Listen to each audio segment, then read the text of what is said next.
brain sometimes brings the cross of heart disease. This has been conclusively demonstrated that a variety of problems affecting the heart, from the systolic and diastolic function to the cardiovascular integrity and atherosclerosis, orthostatic hypotension, and obviously disease of the macro and micro circulation of the brain and even of the venous system, do affect the perfusion and the cognitive performance of the brain, which is a very sensitive indicator of the overall condition of cardiovascular system, which is not surprising from basic physiology, since we know that although only 2% of body weight is made of brain, it takes up 50% of glucose consumption and 15% of cardiac output. So when there is a cardiovascular problem, one of the sensitive sensor is the cognitive decline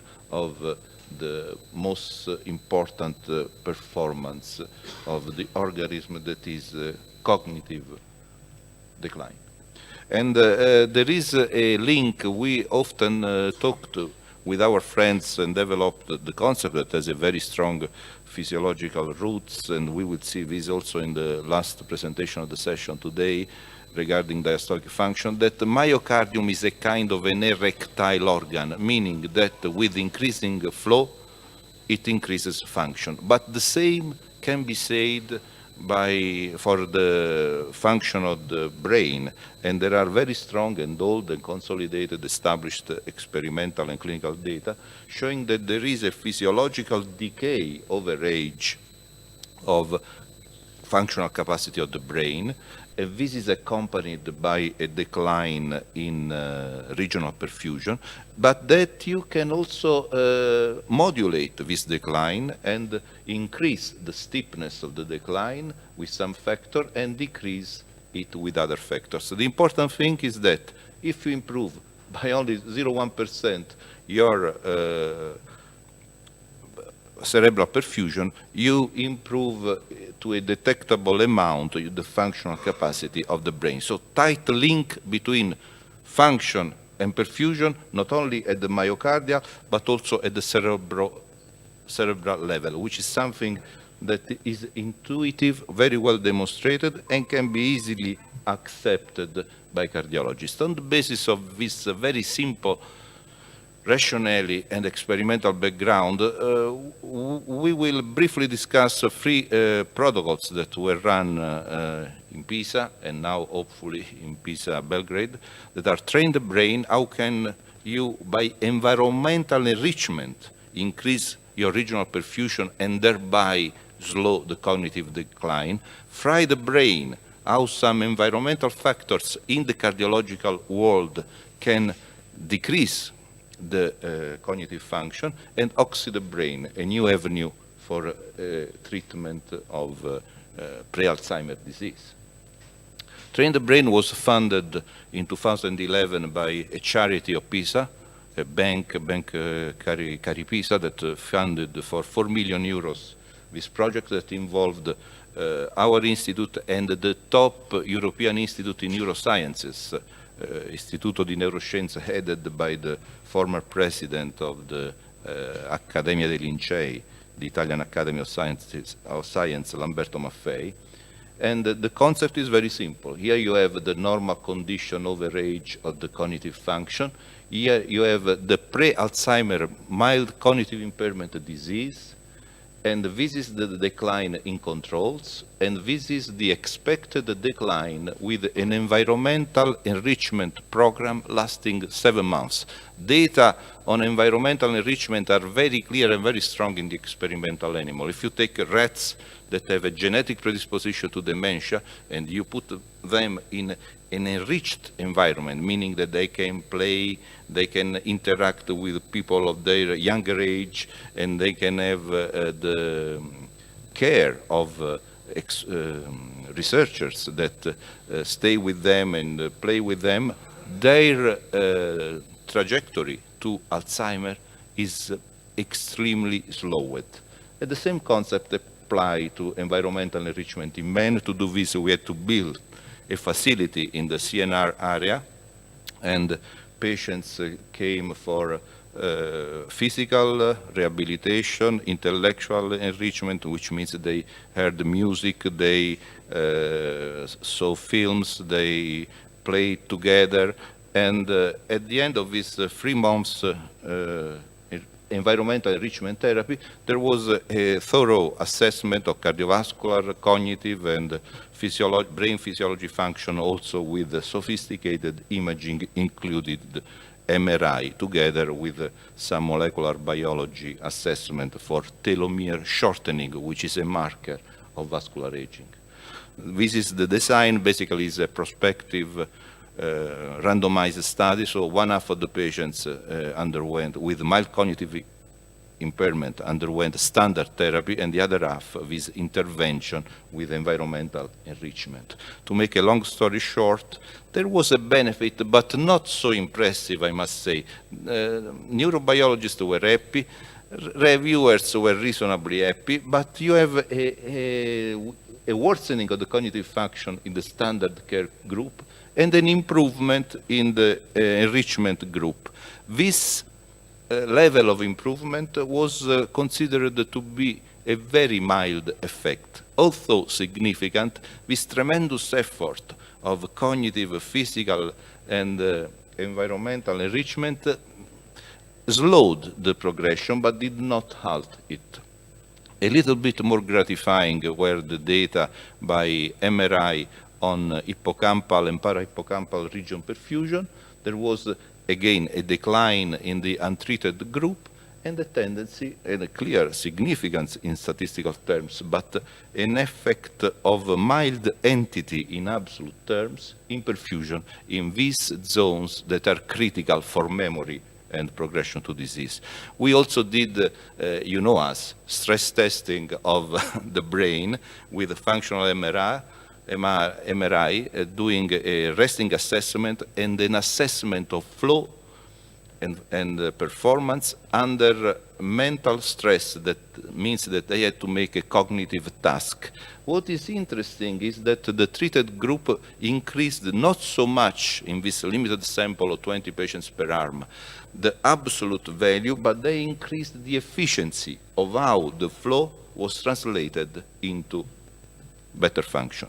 Then, since we live in a cardiovascular environment, we assessed the endothelial function, and again, the results were clear, or full, not quantitatively striking, that patients without environmental enrichment had a decline in flow-mediated dilation, and patients with environmental enrichment had an increase. Under some aspect, the endothelial function a little bit like it happens for coronary flow, that we have a correlation between peripheral endothelial function and coronary blood flow reserve, but it's a weak one. Here, we didn't observe the correlation in standard condition, but the changes in MCI group, the patients with pre-Alzheimer's disease, those who improved endothelial function also improved significantly the flow in critical areas such as parahippocampal region. So at the end, the conclusion of the trial was that, yes, with a multi-domain exercise, cognitive and social environment, we can somewhat slow the cognitive decline, and this is mirrored by an improvement in peripheral and central cerebral vascular function, which is something interesting, but also convinced us that we can do something with environmental enrichment, but probably we can do much worse with environmental empowerment. So if we add in the environment something that is toxic for the brain. And we had a model under our eyes that is the model of interventional cardiologists, that, as you know, are exposed during a lifetime of work to something like 4,000 chest X-rays on the left hemisphere. And therefore, this asymmetry of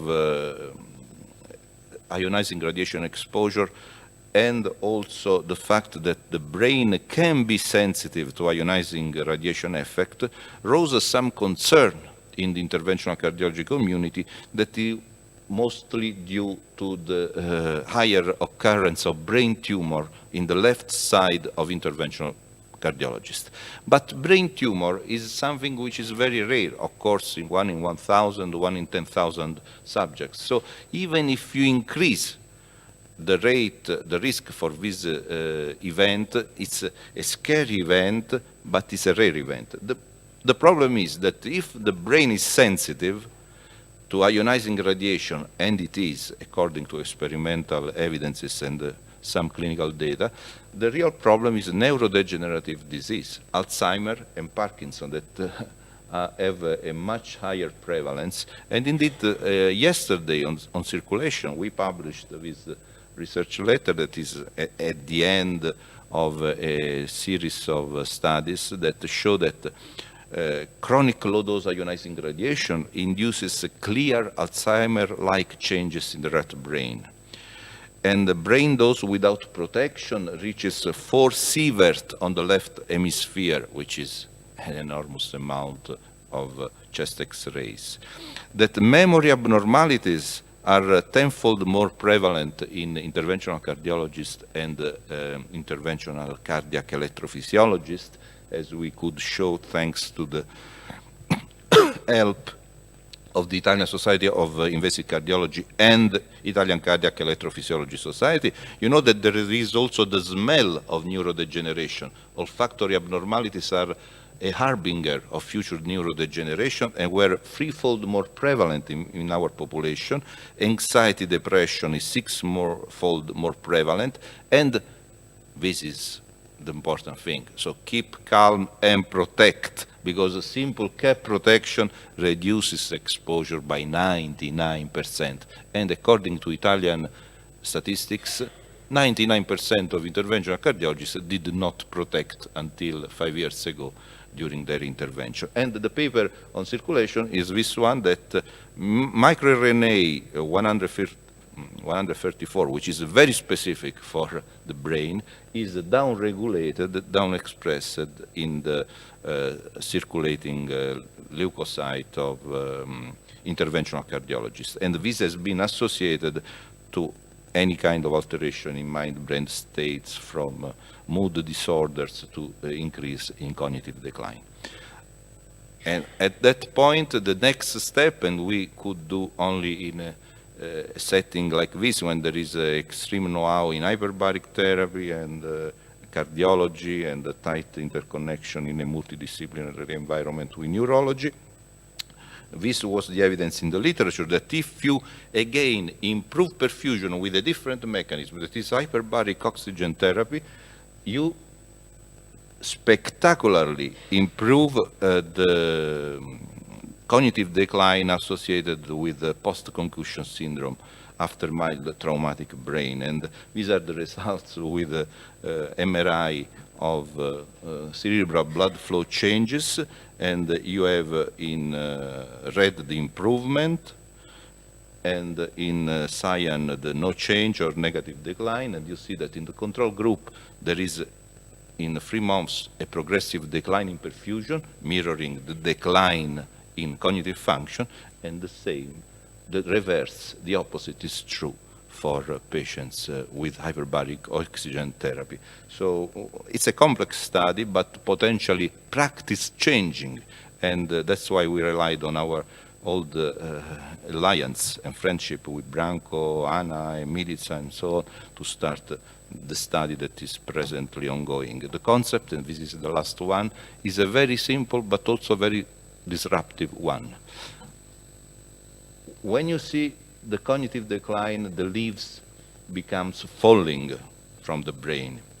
And we know that this process of degeneration can be enhanced and promoted by many environmental factors, which are like spring rain for a tree. Ideal body weight, regular exercise, avoid stress, so change your work if you are a cardiologist, low levels of psychosocial environmental stress. But when the environment impacts on the brain, we have overfeeding, sedentary life, social isolation, stress, high urban and industrial pollution with acid rain, And our concept, the constant gardener approach, is that the environmental enrichment should not only be targeted on the brain because we are going to have limited results, but just on the cardiovascular roots that through lymph bring life to the leaves. And hopefully this important concept will be another chapter of the long-standing, decades-old saga of the Pisa-Belgrade Serbian-Italian relationship. Thank you.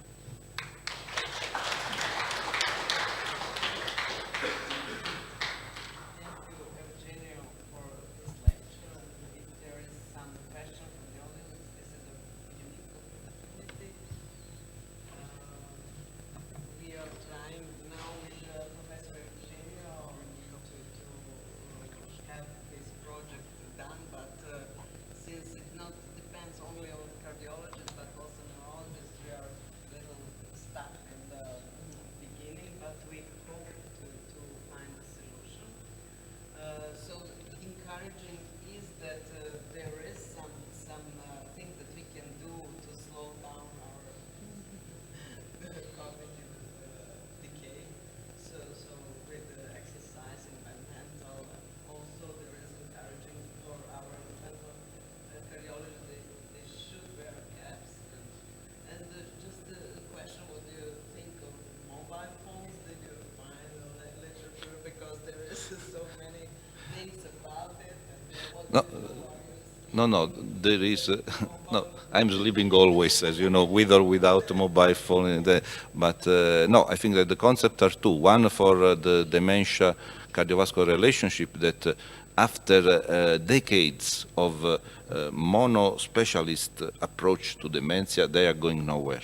So we need to make a contamination, and this is the first, a very important concept that will be an enrichment of the field, even if we find negative results.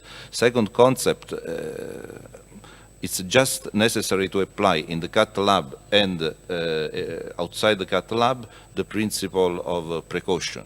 So there are clear data that mobile phones are toxic on the long run. It depends on the type of mobile phone, or the type of, but they are toxic. So there are also easy devices that allow you to speak all the day without taking any single contamination from radio frequency waves that are certainly toxic for reproductive function if you take it in your trouser, and for brain function, and are listed now as a possible cancerogenic effect by the World Health Organization. So there is no reason to take useless risk.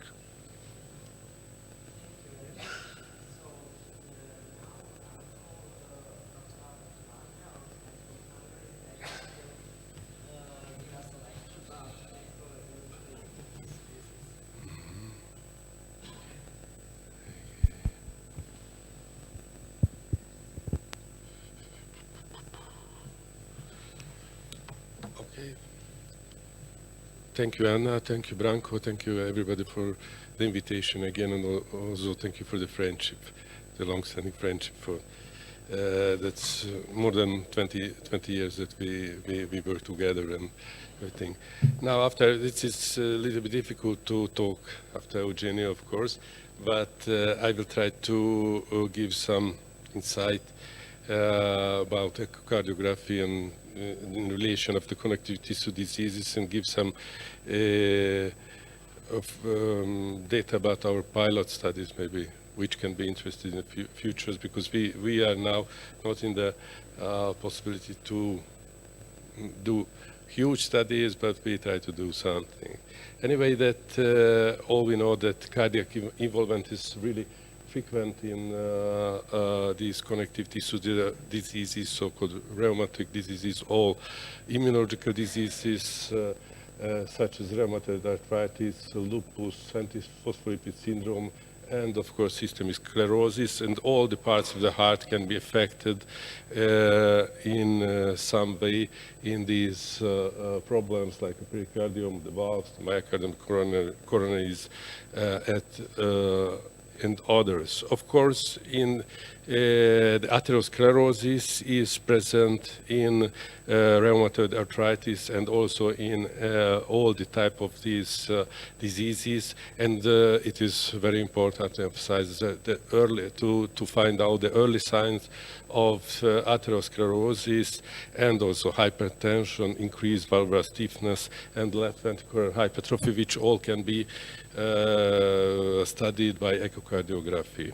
These are all, of course, all data, as all we know that in some patients we can find valve problems like Liebman-Sachs endocarditis. This example is taken from the paper coming from Serbia maybe 10 years ago, but it was a very, very nice paper demonstrating the problems, heart problems in lupus erythematosus. And of course, the most common thing is pericardial effusion, which can be also studied and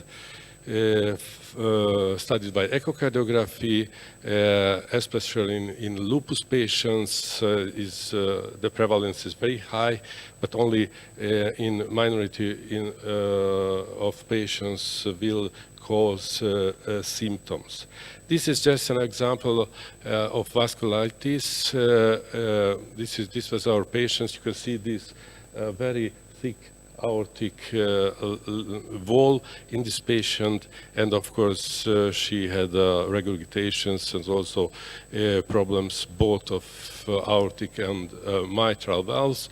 And then when we did a transvaginal echocardiography, we also find these very, very thick aortic wall, which was caused by the giant cell vasculitis in these patients, but these are very rare cases.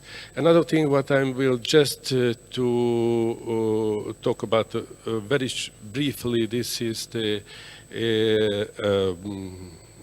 lung ultrasound. I think that Eugenio will talk about this project in the last talk of the sessions.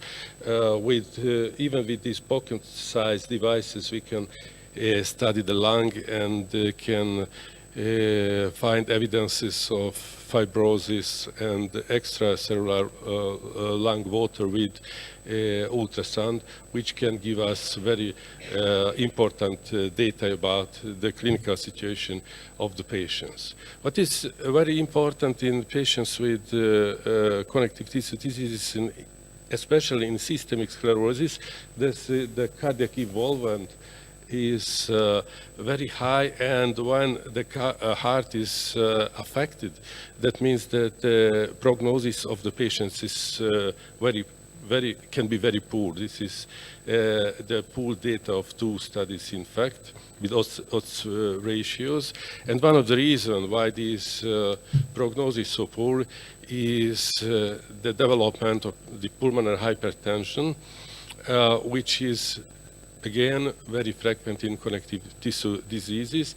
And this type of pulmonary hypertension is prognostically much worse than the idiopathic one. That means that if patients develop pulmonary hypertension with systemic sclerosis, they have very, very poor prognosis, very low chances to survive. Fortunately, in the last years, we can treat these previously untreatable disease. That is in the last 10, 15 years. We have several possibilities, several medications, several drugs which can be given to these patients, and really they can diminish the symptoms and in some cases also lengthen the life of the patients. I don't know the situation in Serbia. In Hungary, we are in a special situation because we can give these drugs in some centers, not in the whole country, but there are 5 centers in Hungary which can diagnose and treat these patients with selectively with these drugs. I don't want to go in these details, but just to show you that this was the situation before 2002, before the new therapies were introduced in the therapeutic armamentarium, and this is the situation after the therapies were introduced, that was a significantly better outcome in this patient population. And one of the important things is that we have to screen these patients, because if you screen the patient, you can find the disease earlier, and the therapy will be much more better in this group of patients. That you see that if you screen these patient populations, the survival will be much better than you treat the patients only when the symptoms are developed. This is the same slide showing that in this silent part of the disease, you have a constant increase in pulmonary artery pressure, but you don't have symptoms in this patient population. But you can find maybe find this patient, and if you treat them earlier, the outcome will be much better. And of course, one possibility of finding these patients is echocardiography with the estimation of the pulmonary pressure from the tricuspid regurgitation, and in these patients we can and we should use contrast echocardiography to find these small jet of the tricuspid regurgitation to measure the velocity and calculate and estimate the pulmonary pressure with very simple methodology of giving contrast to this patient. Another possibility is, and which a huge study was performed in Pisa, led by Eugenio, is using exercise echocardiography to find patients with introducible pulmonary hypertension. In fact, these patients had normal pulmonary pressure at rest, and some of them developed the pulmonary elevation of pulmonary pressure during exercise. And there was a follow-up of these patients, and you can see that after a relatively short follow-up, there were some patients with a manifest pulmonary hypertension after also at rest during the second evaluation. That means that stress echocardiography can be of help identifying patients who are in danger for developing pulmonary hypertension, even in patients with systemic sclerosis. Other possibilities to evaluate the function of the left atrium. Maybe we did a very small study to compare the E per E prime ratio with left atrial strain function in this patient population. Of course, we had only a small number of patients, but we observed that the E per E prime was not very good related to the left atrial pressure, which was much more, which had much better relation with the left atrial strain. And therefore, we studied this small number of patients with strain echocardiography, and saw that this asymptomatic group of patients had, in relation to the control group, much worse left atrial performance, left atrial function when it was examined by strain echocardiography. And lastly, we tried also to evaluate the left ventricular function, because we know that from pathohistological point of view, these patients can fibrosis, inflammation, vasculopathy, and of course microartery involvement, some patchy microartery involvement in when studied with histological method. Therefore, we compared the PET-CT data with echocardiographic data, which were performed on the same day in not too many patients, but there are some only preliminary data. This is the FDG, qualitative FDG activity, which can be calculated quantitatively, of course, as well. And this is the PET-CT image of patients with increased uptake and systemic sclerosis, and this is a normal image. And this is the echocardiographic image, what we did with calculating the global left longitudinal strain in these patients in apical 4 and 3 chamber, 2 and 3 chamber views. And these are the results what we find that left ventricular longitudinal strain values were increased in these patients, decreased in patients with increased uptake in comparison to patients with normal uptake. And there was a quite good correlation with between activity and GLS in the small patient population. Then in conclusion, I would like just to emphasize that cardiac involvement is frequent in patients suffering of connective tissue diseases. Echocardiography can be a key diagnostic modality in recognized heart involvement. In this patient population, the screening is always warranted in patients with SC to find out early involvement, of course, and the early diagnosis can be life-saving because of these new therapies what we have and what we can give to these patients. Thank you for the attention.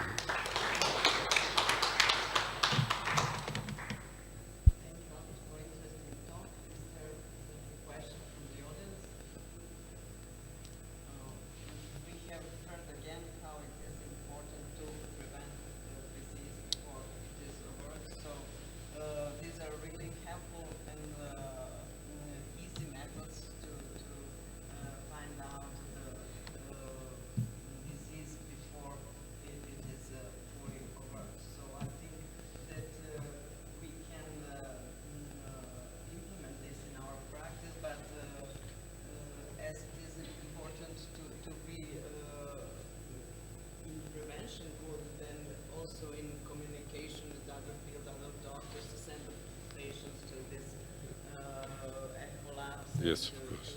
Yes, because it is very important to start therapy at time.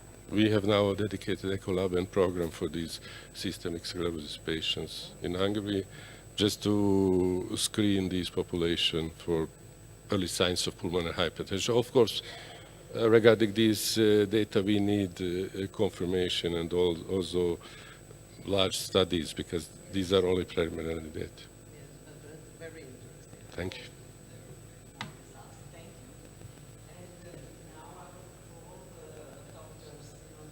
Matskeplishvili from Russia, also our friend, and he will talk about digital medicine. But this is big. Is it all? It will not fit. Okay. Good morning, dear colleagues. Thank you very much.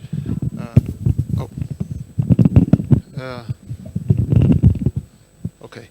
For invitation to speak at this outstanding congress, and my sincere congratulations to you and to Professor Beleslin.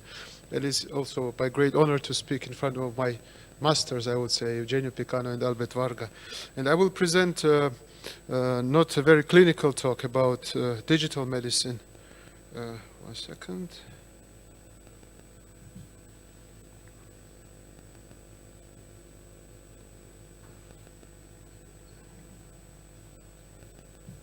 And the question here is it ready to use? Well, some people say that we're already using it, because all the data that we are receiving from our machines is stored in a digital way. When we speak to our patients with the telephone, it is a telemedicine, of course, if we tell him to take 1 pill or 2 pills of drugs. So we're already in the era of digital medicine. But of course, when we speak about digital medicine, there is something else that we understand. So if we look at the demographic data, we understand that not only in the United States, like on this slide, but in all our countries, the average age of our population is increasing. It means that we have more and more patients with chronic disease, and not all of these patients can be admitted to hospitals and monitored. We see in the United States in 2010, there were 41 million people older than 65 in 1547, and in 2020 the projected number is almost 56 million people who will be older than 65. And of course these people will accumulate some kind of disease, cardiovascular or neurological disease, some kind of cognitive impairment, chronic diseases, and these patients have to be monitored at home. And maybe digital medicine is the solution, because otherwise it is impossible to treat these patients in the hospitals.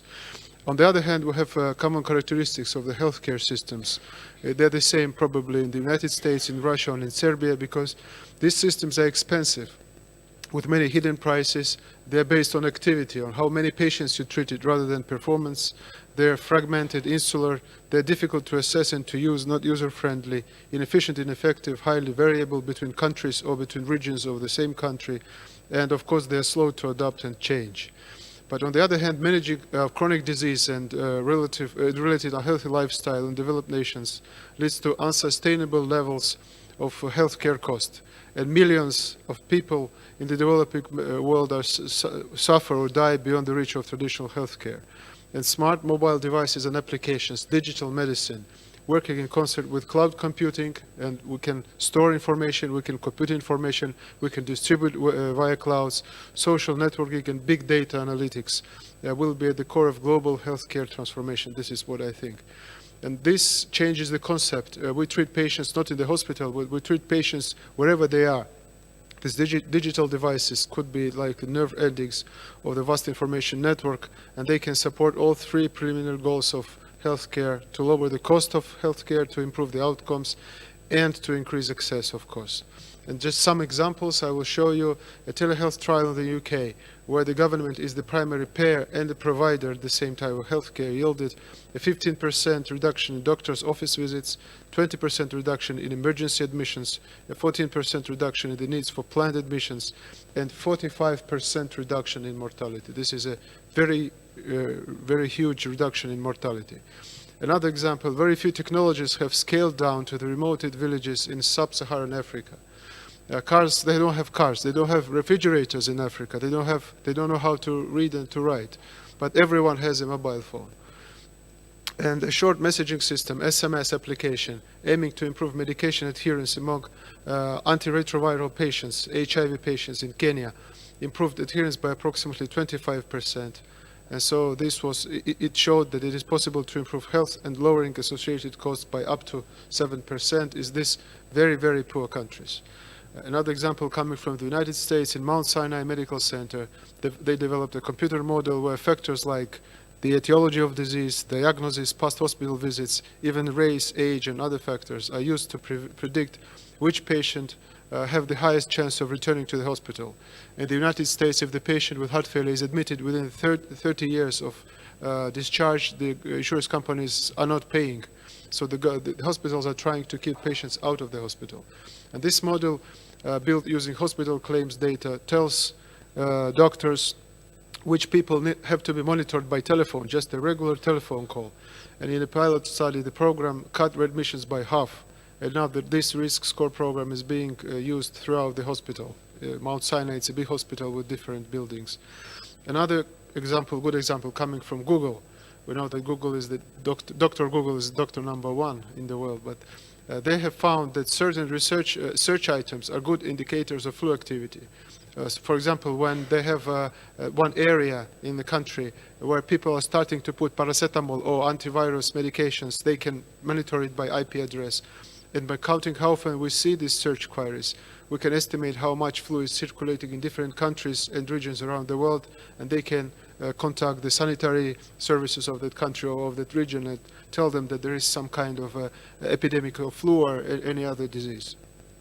So digital technology has changed forever so many ways in which people live, work, and play that we expect them, of course, to transform the healthcare to deal with for the patients to deal with doctors, patients, payers, and manage their own health.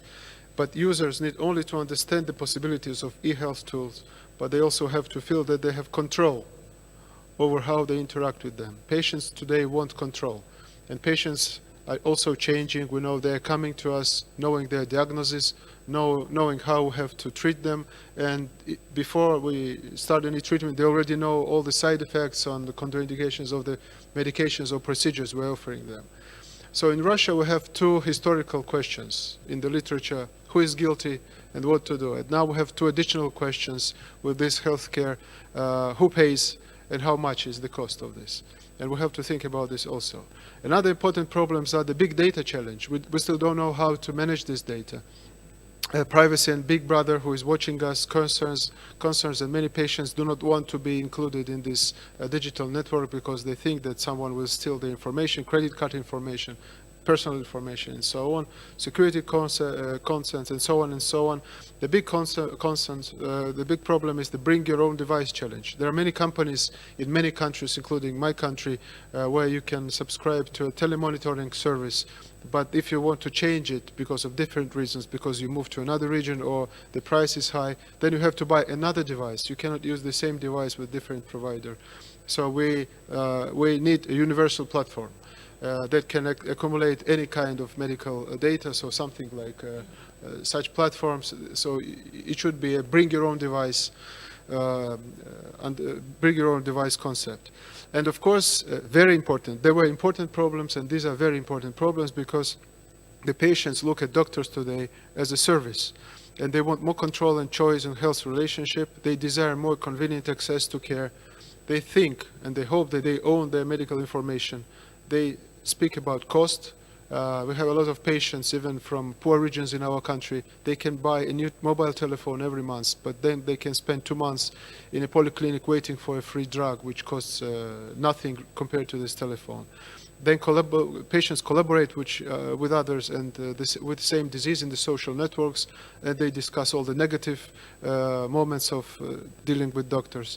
They want 24/7 access to the medical information, and of course they desire personalized experience. But this is also an opportunity for us. We can hire the patient, we can change their philosophy, and we can empower the patient and activate them, and maybe this can reduce also the cognitive impairment that Eugenio was speaking before. So patient can self-monitor, and they can feedback, they can send the information of the self-quantification that they perform at home. They can participate in healthcare portals. They can, this information can be shared with caregivers, and we can gamify. We can make a healthcare game.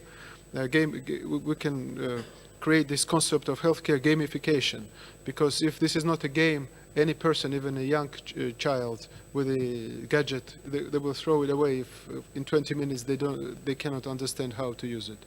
The patients are happy to use home testing and diagnostics, and that this can provide decision support. And also the problem in our country is informed consent. In Russia, you cannot provide any distance service until you meet the patient face to face for at least once, for him to sign personally the informed consent. And this is all related to the concept of telemedicine, which is the use of telecommunication and information technology to provide clinical health, where distance is a critical factor. And there are many different types of telemedicine: education of doctors, the consultation between doctor and doctor, doctor and patient, mobile units, and so on. Just a few examples of, for example, this CardioMEMS device that measures the pressure in the pulmonary artery. This is very small. You can see I'm holding it in my hands.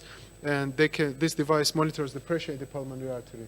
And long before the patient gets to the hospital with the decompensation, we see the increasing by 1 or 2 millimeters daily of pulmonary artery pressure. And then we can just call the patient and tell him to take 1 extra pill of furosemide or something like that. And this reduces hospitalization by 30%. A lot of implantable systems that we're using today. So this is a good example of implantable pacemaker, which also measures the instathoracic conduction of electricity, impedance, and we see again that these systems can predict which patient will be deteriorating soon, and again we can admit this patient earlier, or by telephone counseling we can tell him what to do, how to change some things, and we can identify high-risk patients based on this. And in our university we also developed a system. Oh, it's in Russian, but it's a very small device. It's like 5 by 5 centimeters that can accumulate any kind of data, weight, oxygen saturation, spirography, urine test, of course electrocardiogram and so on, and it instantly sends the information to us, and we can monitor the patient even if he doesn't know that he is monitored, but of course patients know that they are participating in this program. This is an example of a patient. This is 4 o'clock in the morning when the dispatcher looked at the ECG at the screen, and he called the patient. The patient didn't feel anything, but he already had ST segment elevation, and the patient was admitted, and he was successfully treated with primary PCI. And it is important that these devices already have some statistics, and they are investigated in clinical trials. And I will just show you 2 examples that this telemedicine approach can reduce mortality by almost 34% and repeat hospitalization by almost 21%. The question that doctors ask, will this wireless monitoring and mobile technology take the intuition and clinical decision making out of the process? So if computer makes everything, do we need doctors? I think yes, but they will only facilitate our understanding and make it easier for us. Another problem is that it was described by Woody Allen. He wrote that my father worked for the same company for 20 years. They fired him. They replaced him with a tiny gadget, this big, that does everything my father does, but only does it much better. But the depressing thing is that my mother ran out and bought one. So we have to understand that some doctors, of course, will be substituted by devices, but this again raises the question of who is a good doctor, and we will always need good doctors. So I showed you the common characteristics of and problems of healthcare systems, but on the other hand, all these negative points are opportunities for digital medicine that can help us to do it. And I spoke about telemedicine, where the distance is a critical factor. But if we go to SpaceX website, they already launched the program in 2018, next year. They are launching 2 astronauts, 2 tourists around the moon. It will be a private flight. And we will fly to Mars, I think, much earlier than we can appreciate now. And then not only the distance becomes a problem, like on Earth, because we neglect time, but time becomes a distance. And it was a good experiment, Mars 500, and Eugenio also was participating in that. And the doctor here, Dr. Sukhrov, was trained in our department. And they were simulating Mars, but on Earth. So the transmission time between Mars and Earth takes 40 minutes in one direction. So you cannot make any emergency decisions when the signal has to travel 40 minutes from the spacecraft or from another planet to Earth, and then 40 minutes to go back. So now we're thinking about technology. They can send signals on the speeds exceeding speed of light, and this is possible with this fluctuating photon technology. But we have to think not about distance, but also about time. But at the end, humanity's greatest advances are not in the discoveries that we're doing every day, but in how those discoveries are applied. Thank you very much. Thank you. It's for the brilliant lecture, and it's visual, and for the new era. I really enjoyed it. I think it's awesome to see more opportunities for the medicine. Is there any questions from the audience? There is a talk to one physicist some time ago that major mankind hope is that can accept, it can hardly accept the exponential rise of technology. So I think that is also something that is very important. So how to accept and how to adapt to all these exponential changes that we are facing. So what are your thoughts about that? Because, I don't know. we have the same brain and the same number of the cells, the same number of everything. So it is very difficult to digest all this information. We have to train the brain, as we heard in the first presentation. Of course, the change in technology, the advances and speed of these changes is absolutely enormous. The Moore's law, when the number of transistors in the CPU unit is increasing, is doubling every 6 months, it's still there. So this big data challenge is absolutely terrible. On the other hand, because we have so much information and we still don't know what to do with this information, how to deal with it. But on the other hand, this big data analytics and informatics can give us absolutely different view of many things that we're doing, like example from Google that I've showed you. They just look at the searches of people putting these drugs, and this big data analyzed by supercomputers. I think this is the future, of course, also in medicine. But it was a great study in America. Which professions will be still available in 2050? So in 30-something years, only 2 professions will remain: the teacher of school children and a medical doctor, because all other professions can be substituted by computers, by software, by big data, and so on. But doctors will remain, and the teachers will remain. So I hope we have future. We will all live until 2050. I hope so.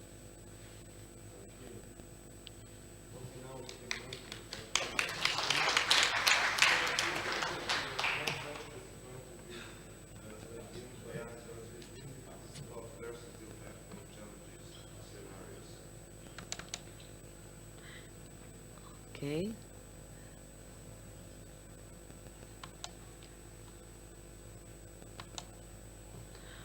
I will talk in English because of our guests, and it is a little difficult after all these brilliant lectures, but my speech will be about EHO possibility in our clinic in nowadays. So, because it is important to have a good diagnostic test, because it will help you to solve your problems. So here is echocardiography 2-in-1. You all know that we are using a lot of stress echo for wall motion analysis, but now we are using in our clinic very much coronary flow reserve, and in just a quite a big diagnostic problems. You know, by the guidelines, there is a EHO method that you should use before you take any other step in healing your patients and deciding what to do. Just first to use EHO to determine is the ejection fraction below or over 50, and then you use EHO, and if it is in sometimes unclear result, then you can use also second imaging method. It is not only EHO, you can use CMR, SPECT, or PET, but in terms for non-ionizing radiation and versatility, EHO is more potent. So also, if you're using CTA with a angio, then if you have some pictures that you cannot decide is it hemodynamically important, and you also should use other imaging method for determining is there any ischemia. By the guidelines, you know that for the pretest probability of the disease of 50 to 85, this is the recommendation of 1 for stress echo, as you see, nuclear imaging, MRI, and PET perfusion. This is the results of PROMISE trial. I will draw your attention for this because Eugenio also told how is big difference between the technique CT scan and the echo. So in the millisievert, you can see how important ionizing radiation dose is with this method. But if you see this graph here, comparing the patient on CT scan and functional tests underwent different procedures, you can see a big difference. But this is more important. What is their primary endpoint MACE? That was equal between all these techniques. So you use the potent ionizing radiation, but and you use more aggressive therapy like revascularization, but the results for the MACE is equal. So this is the, you know, probably how it look coronary flow, and it was earlier. Now it's some lot of years ago that CFR showed the potent increase in sensitivity into stress echo, and we are really using it a lot. And it is according for the with the recommendation if you have ECG that you can interpret it as class 1B. So this is the example of the usefulness in the diagnostic when you have left bundle branch block that we all know that is diagnostic problem. So using coronary flow reserve plus echo, stress echo, it could increase your sensitivity very good to 88, 84 accuracy for 86. And now you know that there is a problem what to do with the patient if they have acute coronary syndrome, but not only a problem with one vessel, but with culprit vessels. So this is the results of culprit study. Should you intervene and revascularize all the vessels or only culprit vessels? So you can see that actually the results is better with the if you are using result is better if you're using complete revascularization. But if you see here, there is a 36 actually stage the revascularization in the same hospitalization, but not at the time of acute myocardial infarction. But when you look for this hidden statistic, there is a total MACE that is really significantly different between the groups of completely and completely revascularized. But if you see mortality or repeat myocardial infarction in the follow-up, you can see that they have the same results. So this is some kind of a statistic that can fool you. Also, with the dynamic 3-multi trial, we have FFR-based revascularization, and they also show that it is better if you revascularize all the patient, but this is really FFR-based. But if you see difference in the MACE, what was in repeated revascularization, not in all-cause mortality and not on myocardial infarction. So this is the still open question, and clear recommendation is that you should do it to the patient in cardiogenic shock, but also you can do it before hospital discharge, so it's 2A class. And also imaging stress test if you should use if you have intermediate lesion on coronary angio. And this is our results, actually results of Dr. Tesic from our laboratory, and this is preliminary, and we are hope Dr. Tesic will publish it now these days, hopefully.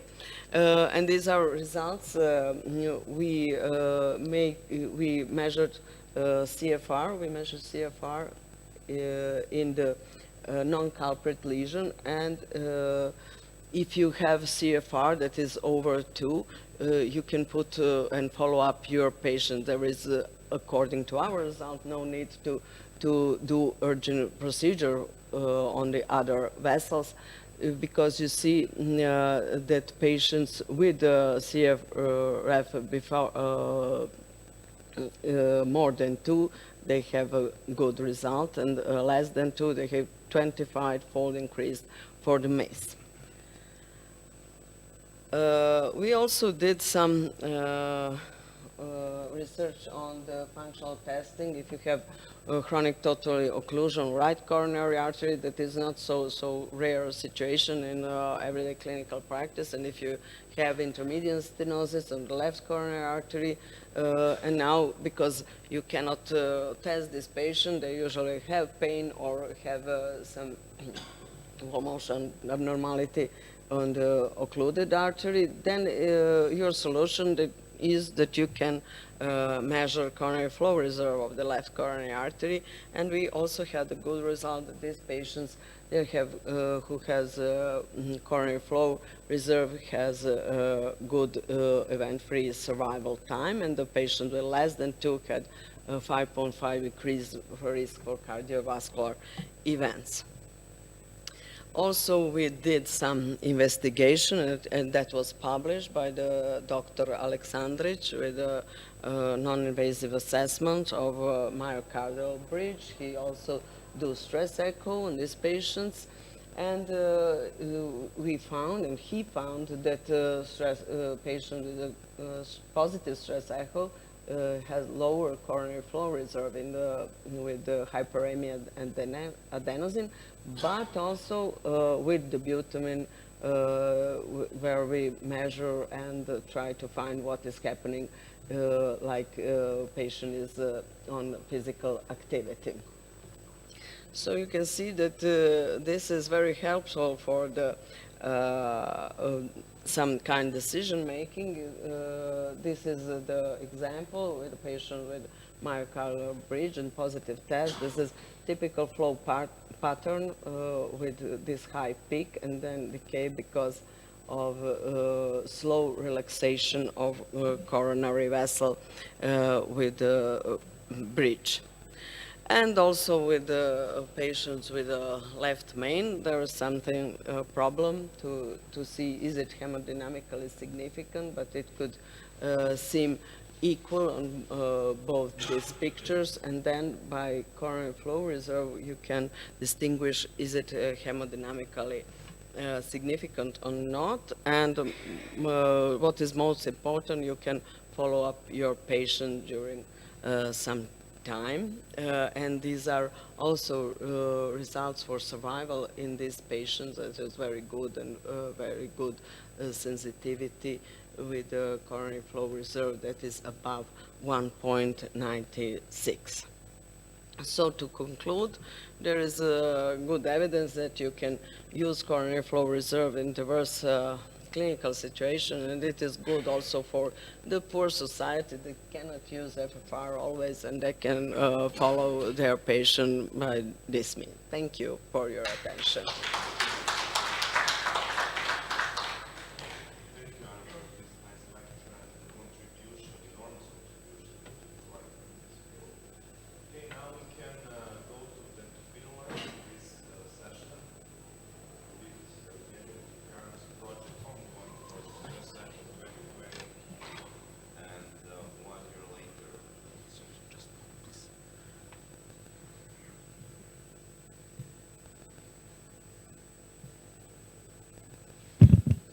Thank you, Branko. Thank you, Anna. Congratulations for the beautiful presentation that was so original in so many fields of stress echo. May I?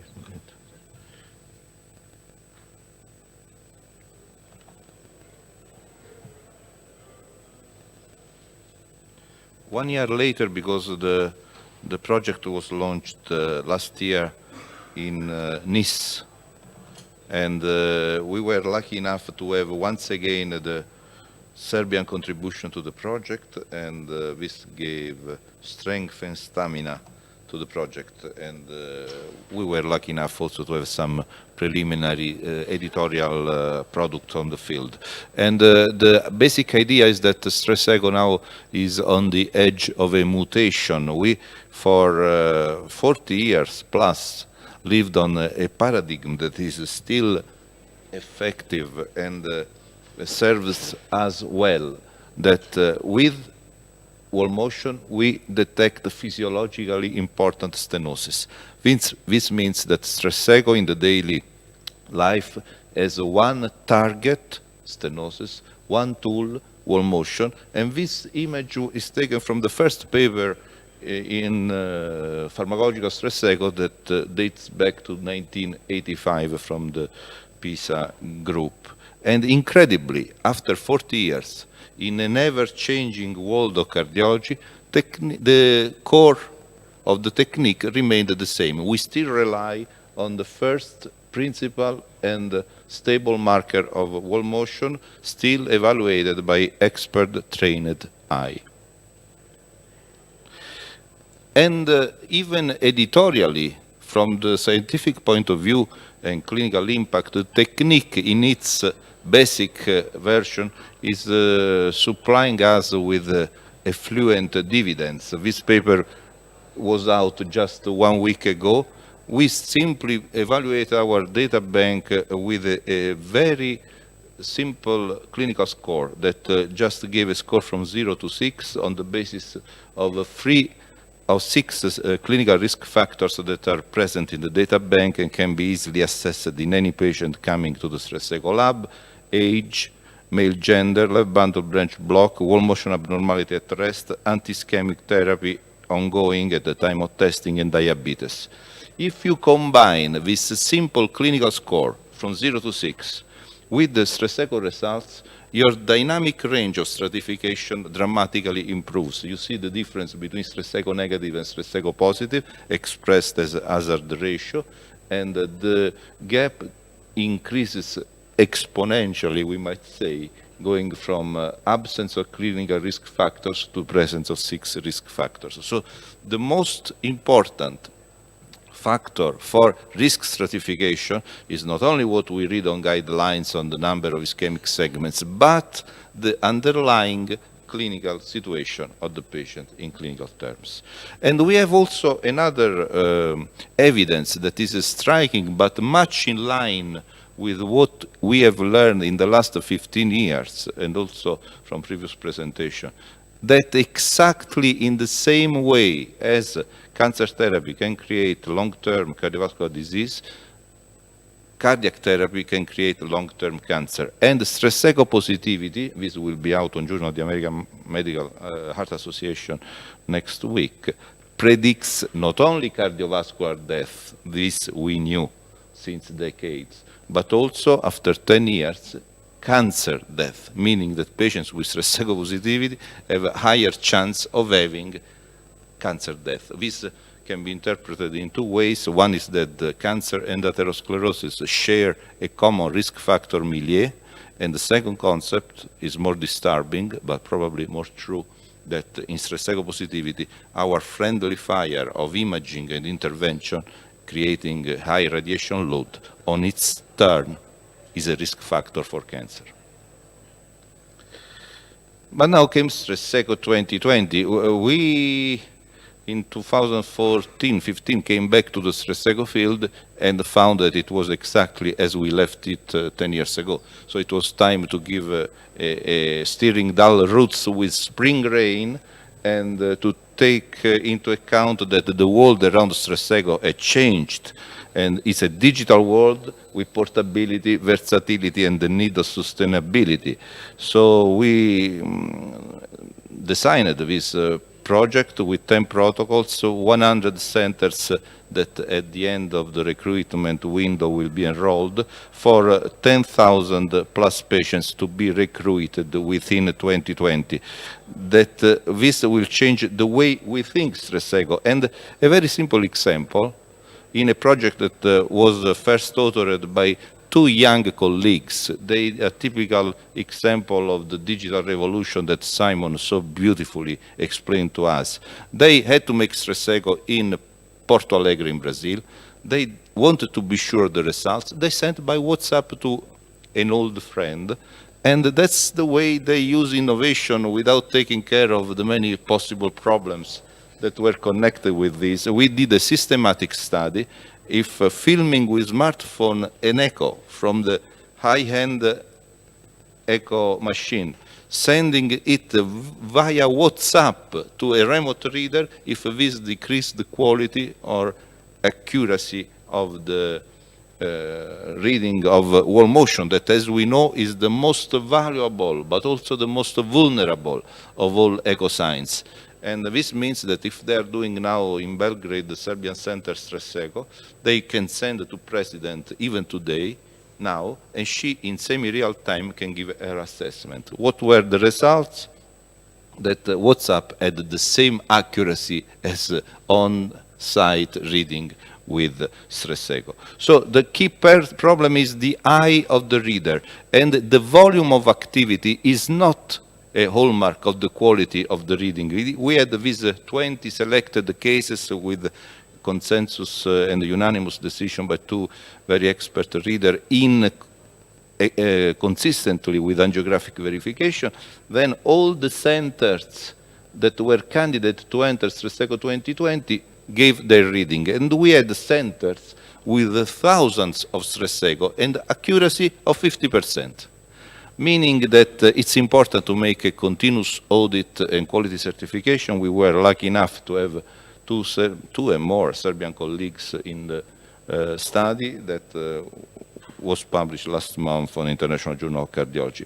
But again, it's not enough to have the volume of echo as a marker of quality. You have continuous education. This can be done easily in the digital era. And the second safety belt is remote reader by smartphone. And then there were new players. You heard beautifully Anna, who was one of the pioneers at the world level with the coronary flow velocity reserve. So we have the old wall motion still alive and kicking. We have the second generation Stres echo with dual imaging with transthoracic coronary flow velocity reserve on LAD. And now we have the third kid in town, the lung comets. You can, by shifting your transducer just of a few centimeters from the window, acoustic window of the heart, you go to the lung and you can see if there is the presence of lung water with at rest, bright B lines, rocket type lines that cannot be mistaken in resting condition. They increase, lung water increases during stress, and this is the old trim of continuous assessment of extravascular lung water. As Simon told you, when you are entering in heart failure in a decompensated phase, the first biomarker is increasing pulmonary pressure. But for the same pressure, you can have a different tolerance to lung water. And the lung water in the heart failure cascade is the harbinger of impending decompensation. So you can imagine how important this is and how important it is exactly as it happens for the ischemic cascade to have the lung water cascade detected in an asymptomatic preclinical stage. This also has obvious prognostic impact, much higher than resting B lines, and this was shown in a group of patients with heart failure and depressed ejection fraction. But the problem is we need simple things. And in the original protocol, there was 3 minutes need for a complete scanning of the anterior chest with 28 sites. But again, we,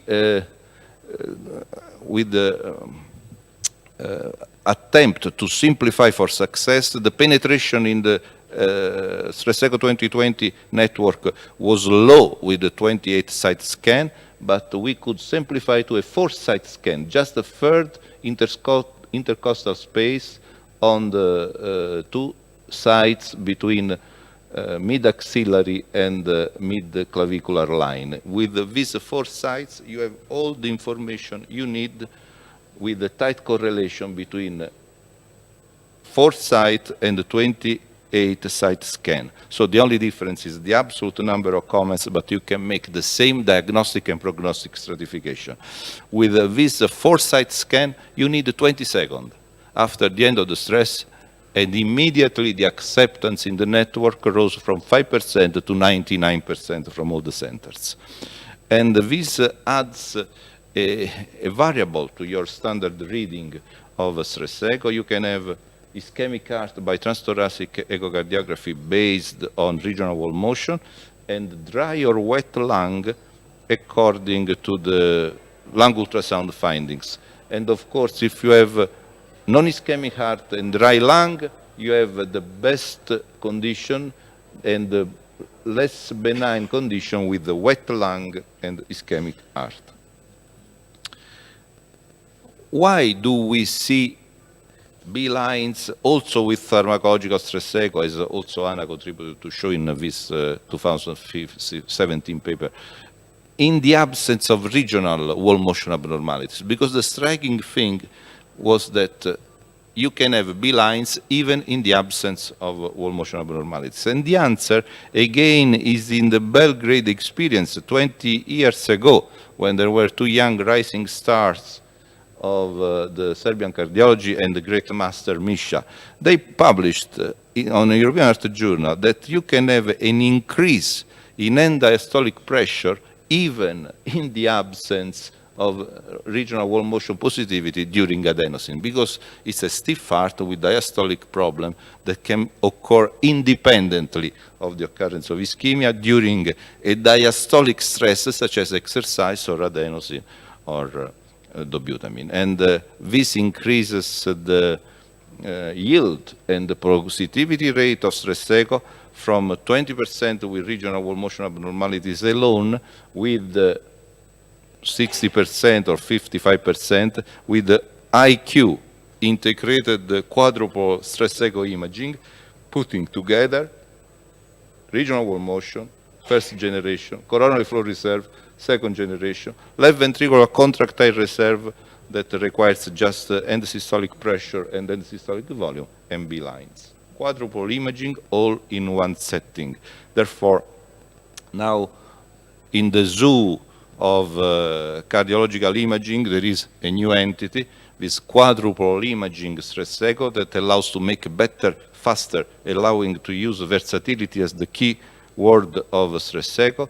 The response and allows to stratify the patients with the lowest risk that have no regional wall motion abnormality, have a warm heart with the regional coronary flow reserve that, as you know, the more the blood, the higher the temperature of the atherosclerotic plaque of the myocardium, is strong with contractile reserve, smaller volume at end systole with higher pressure, and it is dry lung, very low risk.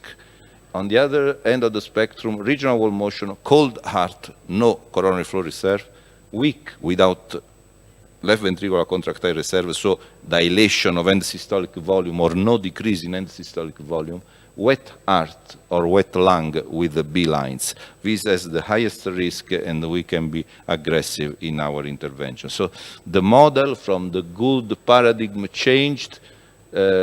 Still coronary flow reserve important and epicardial coronary stenosis.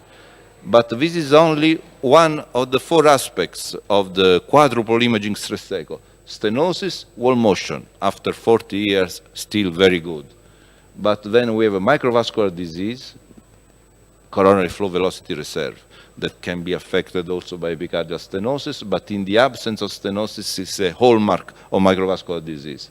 We can have myocardial problem with end systolic volume, and we have lung water with B lines, all in one setting. And this is the roadmap also to Stress Echo 2030, because we will create the network within 2020, and then this will be the basis for intervention studies randomized on the basis of stress echo. You have contractile reserve, CRT versus no CRT. Severe mitral insufficiency during stress, valve repair versus medical therapy. Extravascular lung water during stress, more diuretic in heart failure versus standard therapy. Coronary macrovascular disease, specific drug targeted on macrovascular disease. Pulmonary hypertension, we heard from Albert. Early stages, hypertension during stress, early therapy, more benefit. And this would not have been possible without the help of friends all around the world. At present, we have 15 countries with 50 recruiting centers, and at the center of the center, there are our Serbian friends with our Nice meeting of the Serbian chapter of Stress Echo 2020. Thank you.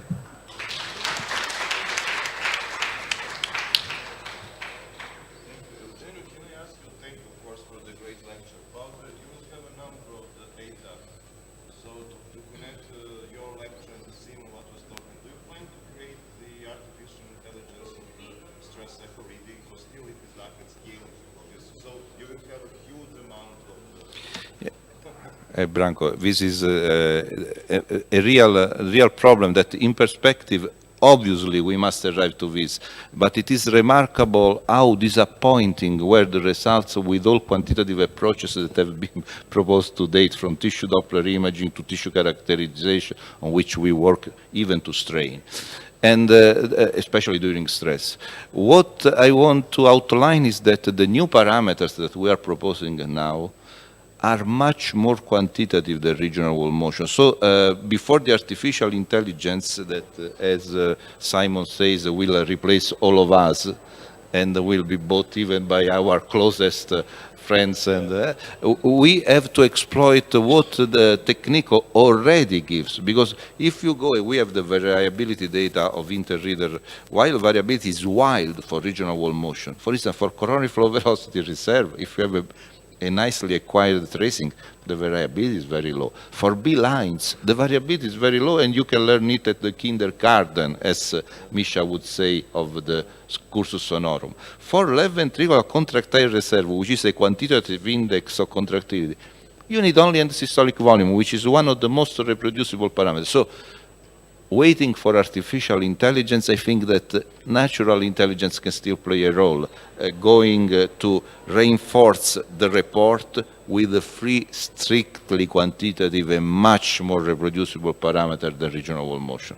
Yeah, and on the other hand, are you afraid that you are, by using the 4 methods, that you are losing the sensitivity of all of them each? Well, the addition of... Because I saw that. So of- you are running for everything, and then you might lose Yes. the focus on the... You're right, but it depends on the learning curve that we are creating. So first, we had to do this by necessity, because we saw the secular trends in stress echo-positivity, but then other people found it. And from 1985 to 2015, the positivity rate by regional wall motion dropped from 75% to 20%. Because patients are different, because they are anti-ischemic therapy. We published this, and everyone agrees that you are working with a signal that is turns on very infrequently, with an unacceptable low frequency. So first, we had to increase the markers to increase the positivity rate. And second, it depends on how you do things. For instance, what you say is very important, but left ventricular contractile reserve, you don't have to change the acquisition. You just use the peak acquisition that you already have inbuilt in the acquisition phase for regional wall motion. Lung comets might be a problem if you have to make the 28 region scan, but now we go with 4 region scan at the end of the acquisition. So you are not distracted, because in 20 seconds you have after you make the assessment. So what can be more difficult is imaging coronary flow velocity reserve, but this is in any case a feasibility rate that is lower than the other parameters, but you have to focus only on coronary, left anterior descending artery. For certain years we were looking for right coronary artery circumflex. So we have to simplify and to find the best trade-off between feasibility and completeness of the study. And one final question, because we are there, okay, 10 minutes, we are not so bad. Not 7 hours. So, and do you have in mind any specific drug for this 2030 for targeting coronary microcirculation? Well, there are several candidates, including metabolic drugs, because there are some That is what... not very strong, but they are in the literature from reputed group, but they are open label. So, but they improve in patients with documented microcirculation impairment, weak coronary flow velocity reserve, and normal coronary arteries. They have an improvement of symptoms and of coronary flow velocity with ranolazine, trimetazidine. So this would be the most obvious target, but we have to test, to trial and error before having a strategy. But again, this will be very important from your level to find a kind of a partner, because when you move to interventional study, there is such a heavy economic and logistic duty that we cannot do by ourselves. But with a pharmaceutical partner that is focused on a target that is of our interest and of which we believe in the scientific soundness, this can be much easier and done, of course, in international level in relatively short time. We have thought about Serbia and Trimetazidi, and I must tell you, for this to speak with them and to suggest So for this. you are plenipotentiary for Stresego 2020 if you succeed in finding. And we shall discuss at the EHO meeting those two very important syntax tool in Stres EHO that is very important than the other. Thank you very Thank much. you. Okay. Thank you. Hvala puno svima. I odmah, je li tako, hoćete odmah da nastavimo sa Krkova simpozijom? Može odmah da krene? Vaši, da.